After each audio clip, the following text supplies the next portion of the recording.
Horlama genellikle 40 yaştan sonraki insanlarda görülen bir problemdir.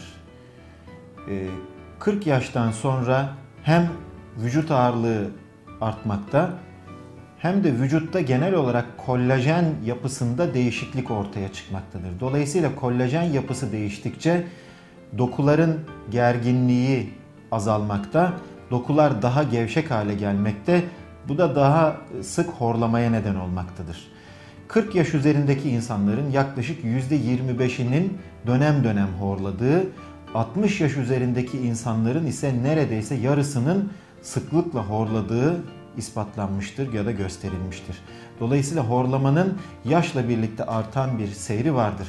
Gene genel kabul edilen görüş erkeklerin daha sık horladığı yönündedir. Ancak yaşla birlikte kadın ve erkekler arasındaki horlama sıklığı birbirine yaklaşmakta ve belli bir yaştan sonra da eşitlenmektedir. Dolayısıyla yaş kadın ve erkek arasındaki farkı ortadan kaldırmaktadır.